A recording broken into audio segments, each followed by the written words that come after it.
What's up, y'all? Look, now I've been meaning to get this damn video out, man. I've been making videos, and I was thinking about a story today, y'all. I've been meaning to get y'all a prison story out there, and yeah, I got it for you. I got it. I got this. But anyway, um, I'm gonna tell y'all a little story, and this is my second stint.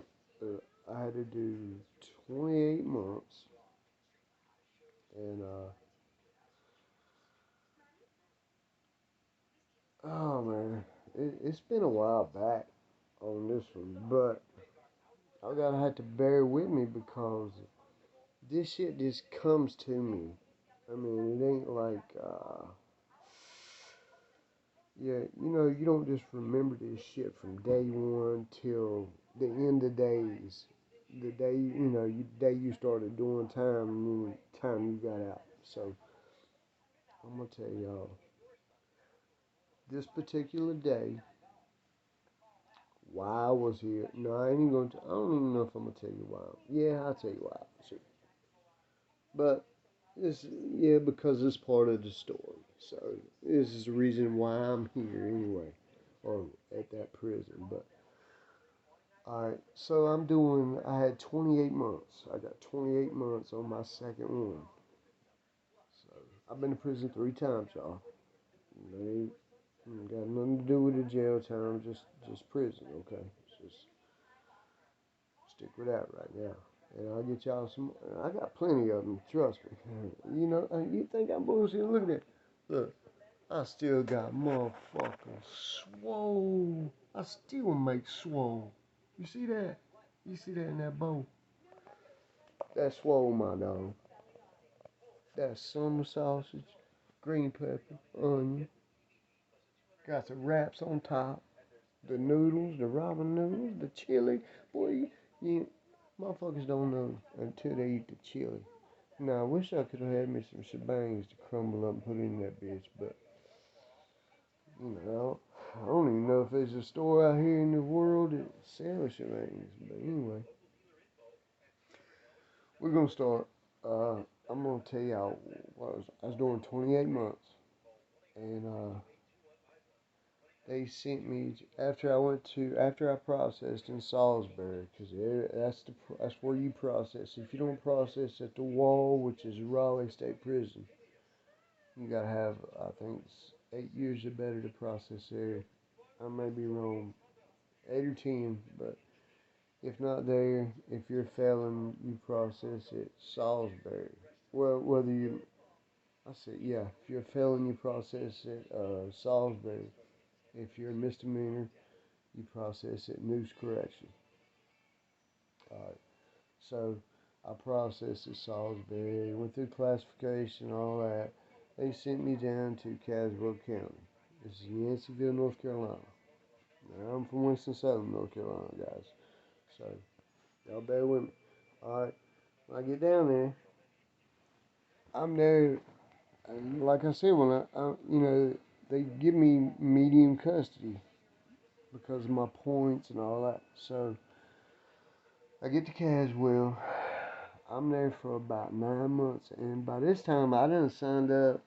Uh, I done signed up. I'm doing the HVAC class, and before I go in,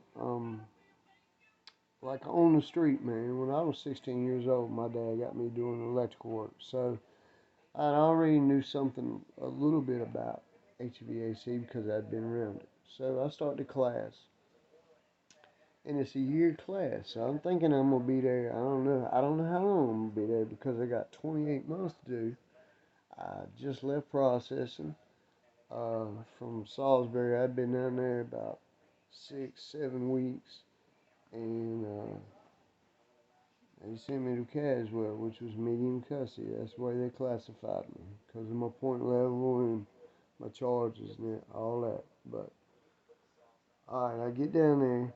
9 months rolls around. By this time, I'm already taking the class, man. I'm doing pretty good in it. I like it. I like the teacher.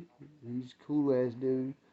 Um, I got homeboys on the yard. I got a good workout program. So they called me to case manager's office one day. And like, Langford, come to, you know how to do it. I gotta tell you, if you've been done time, you know how it works. Anyway, they called me to case manager's office, and they do a custody review on me. And this is the first custody review I had because they do it every 6 months. Well, the first 3 months I was in, and I'd only been down for 9 months already. First 3 months I was in classification and processing, so I guess that didn't count. So after 6 months being in medium custody down at Caswell, they called me to the office. They done the custody review. They do one every 6 months on every inmate in North Carolina. I don't know. Well, they did up until 2014. I've been out for 6 years now, so I don't know how they do it anymore. But anyway, done my custody review, and I was in medium custody, so I got my honor grade, which meant I got a promotion. It's like a job promotion, basically. You could look at it that way. And instead of, moving up the ladder on a job, you go from brown clothes to green clothes. And in North Carolina, this is how um, the levels are. You got minimum custody, medium, close custody, max, and then you've got control max, and then I think it's super max. Now, anybody watching this, that if I'm wrong, hey, call me out on it, because I'm trying to remember all the ones that I was in, but it's probably not going. I don't know. I may be missing one or two. Anyway, so I made my made my my greens, and so I'm like, so I ain't gonna get to finish the year course. And they're like, no, we gotta ship you. We're promoting you, Gary. You gotta take it. You gotta go. So I'm thinking, oh shit, in Caswell, I grew up in Winston-Salem, so I'm like, hour and shit, I don't know, hour and 15, hour and 30 minutes from home. I'm thinking, damn boy, I might make Cherry Street. And if you from Winston-Salem, man, that's the promised land. Cherry Street. That's heaven of all prisons, they say. I've never done any time there because I never could make it. I don't know. But I've been there to be released. I've done like 2 days there. But anyway, that's irrelevant right now. But anyway, so I made my honor grade. Instead of me going to Cherry Street or somewhere close to home, man, Lexington, they sent me right across the street to Dan River Work Farm. Prison farm is what they call it. Dan River Prison. Dan River Prison Farm. Alright. So I get over there, and damn the shit, man. I ain't there, I don't know, maybe a couple months, few weeks, I don't know. But this is the story I was getting to, because y'all want to hear these stories, man. And it ain't very, there was nothing nice about it. I mean, it was kind of sad. It really was, but in a way it was funny. But anyway, visitation rolls around. And like I said, I done been on this yard for, I don't know, a couple of months, maybe a few weeks. I've got to know, quite a few individuals. I've done established a good workout program. I've got a routine down. I'm getting visits on the weekends. The old lady was still riding with me. She's the ex-old lady now, but she was still riding with me. So one Saturday rolls around, visitation. All right, I go to visit, and on Saturdays we always worked out after visitation. If I got a visit, if not, then we'd go straight to workout when the yard opened. So they open the yard. Here we are out there, and mind you, at this camp, they would call you off the yard to visitation because it's minimum custody. So they called me off the yard. I had a visit. All right, so that's Saturday. I told my workout partner, I said, go ahead and get us a bench. And as soon as my workout's over, I'll shoot straight to the weight pile, man. And on this yard, they had two weight piles. They had an upper one, and they had one in the bottom corner. Now, this is a minimum custody yard. So all they got is one little fence and like two wraps of razor wire at the top. Okay, I go to visit. After my visit, I'm good, man. I'm straight as hell, and I get, that's another story. So y'all tune in, and you'll get the next story about what I'm gonna make a note of it, cause I stayed straight at visit. But anyway, I get done with my visit. I tell my old lady I love her, hug, kisses, and all that. I shoot down to the yard. I'm on the weight pile. All right. While I'm down on the weight pile,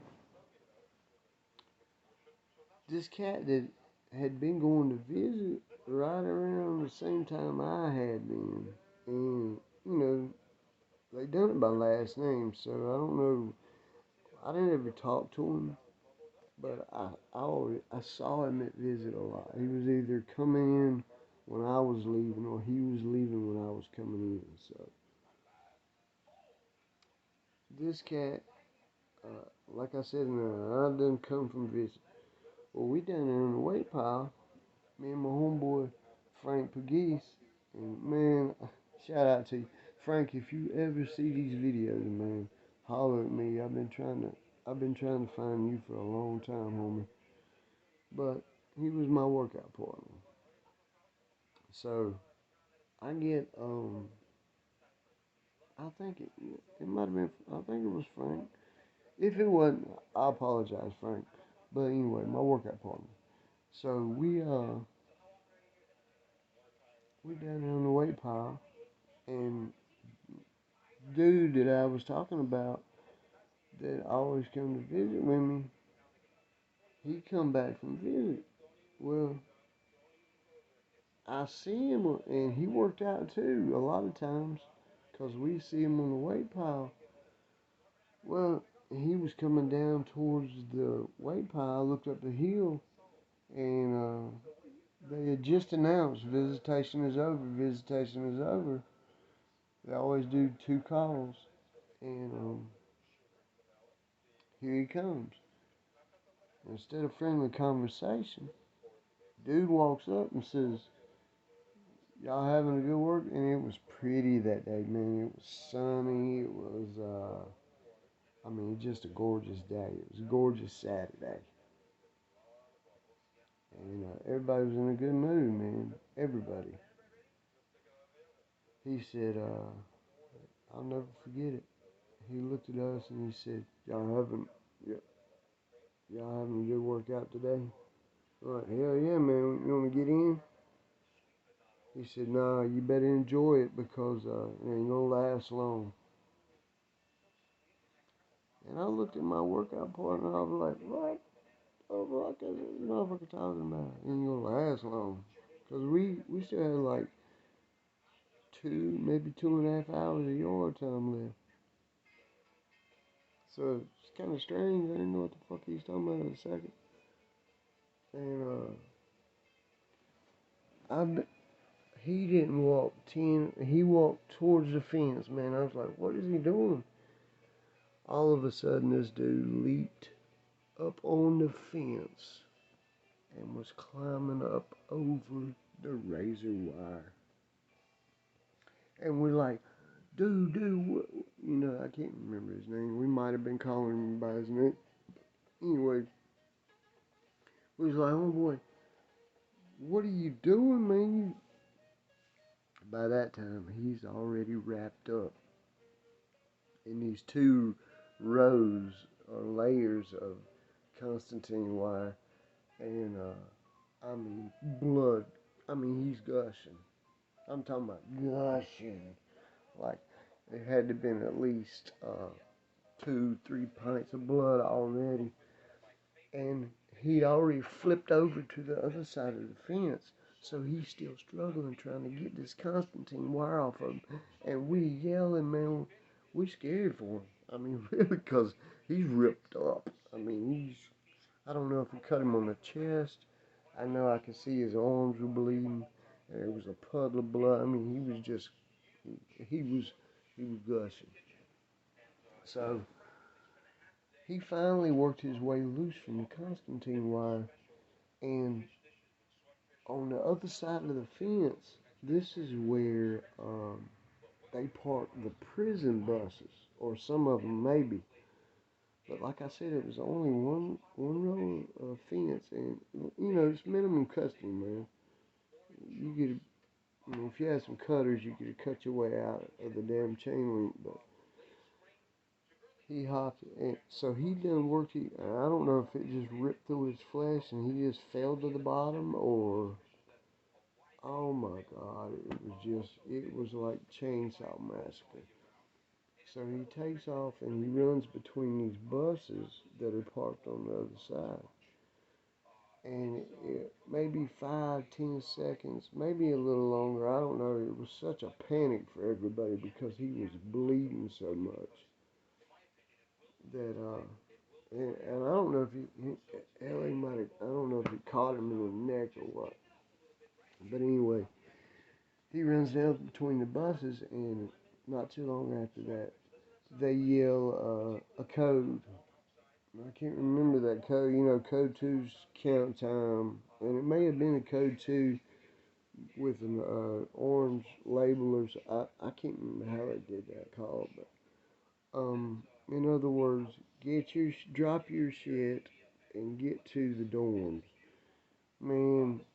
Because I don't know if one of the officers seen him or one of the guys left the weight pile and ran up the hill and told on him, because there were people leaving at the time he was doing it, and they were just turning around in disbelief, and it was fucking, oh my God, I felt so bad for him, man, because,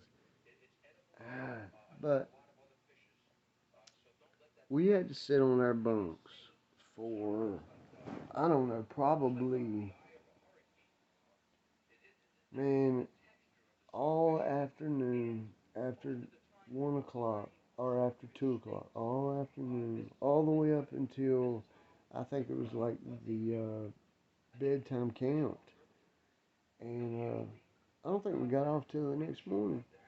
And then the next morning, rumor had it, and this was on the yard, this was coming from the CO's mouths, and you know, he went to visit.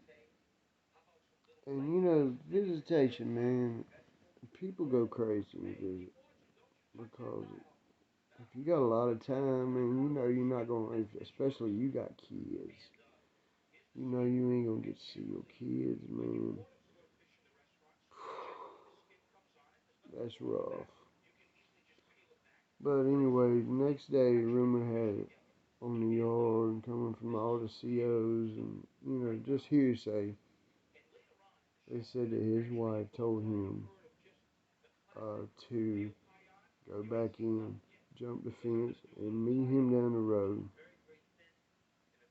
and she'd pick him up. Well, after we heard that, they caught this dude. He had I don't know where he ran to because I wasn't familiar with that area. But they was also saying that they found him. He had went some farm, and there's a lot of farms down there. That's what this is, a bunch of farmland. Uh, he had stole either a tractor or a lawnmower, and that's where the police caught him. They caught him coming up the road on the lawnmower, uh, bloody as hell. So, and I know he was bleeding because I saw the blood. I mean, I saw it was like Texas Chainsaw Massacre, guys. So, yeah, this was one of the craziest things I saw in prison. But I got a bunch of stories, man. And just because he went in there and he saw his wife or girlfriend or whatever, and I mean, I guess he was just missing home that much. And to hear some of the guys talk, he didn't even have that much more time left. I still had almost 20 months left. No, like 18 months left. Cause I had no over 18 months, almost 20. Cause I had 28 altogether. And but man, you don't know what's going through people's minds. And this time, man, it is straight PTSD when you go through so much of it. And also, I'll get into that later. Um, but I do want to shout out Josh from 23 and 1, Joe, After Prison Show, EOS, End of Sentence, TK, man, shout out to you guys because Florida ain't no joke, and Virginia ain't no joke. I know some. I had a buddy of mine does fed time in Virginia. But man, yeah, I'd like to be on. I mean, y'all hit me up. I mean, I got my telephone numbers 336-666-1750. Holler at me, man. I'd be glad to do an interview with you and any kind of prison stories. I mean, my last I done over 3 years. It was about 3 years and 4 or 5 months, I think. I got out in 2014, and I've been out now over 6 years. So, um, and I just recently, I got out going down the wrong path. I just recently got clean, and I've been clean. I'm still drinking, but you know, uh, I was doing some major shit, man, cocaine, just. But I'm trying to tighten my life up, man, and get these YouTube videos out there because I know people do not need to go down that road that we have been down, and it's crazy. It is crazy, and I've got so many stories. And guys, if I sound like raspy or funny right now, it's because I'm trying to be respectful of other people in the house because it's like 1 o'clock in the morning in North Carolina and or in Winston-Salem, yeah, North Carolina, but and I'm trying to be respectful, so I'm trying to be quiet. So uh, anybody that watches these, if you watch them, man, hit that like button, subscribe, and I'm gonna get more stories out there, especially prison stories. And not only that, I mean, I got a lot of content. I might throw some of my electrical work in there. Me working. Um, I do a lot of fishing. Just keep me in mind, man. But I just figured I'd start doing these prison stories because I think the people like it, and if it'll help me save somebody, man, I'm all about it because that was a rough time for me. I mean, really rough. And I'm gonna make some notes out of this story and jot them down because this, me telling this story has brought up a lot of memories from others, and this was just one. I mean, to be honest with you, opposed to the other ones that I was just going over in my head while I was telling this one, this one's boring. I mean, there's a lot. I've got a lot of them. Altogether, I've done about 8 years in prison, excluding the jail time. You know, I've been in and out of jail since I was 16 years old. I've been an addict, and I've drank since I was 13. So I've been hitting them streets hard since I was about 13 years old, man. And I mean, it runs in my blood. Not my dad or my mom. You know, they call it the better end of the deal. But um, if you go back in my deeper family, a lot of them's done time. You know, involved with the Hell's Angels, and it's, you know, I'm not glorifying any of that, but you know, I guess it's passed down, and I don't know. It's just it's kind of weird to me. It's still I guess sometimes it surprises me. So I just want to be able to, maybe I can be an inspiration to a child, or you know, a teenager that's going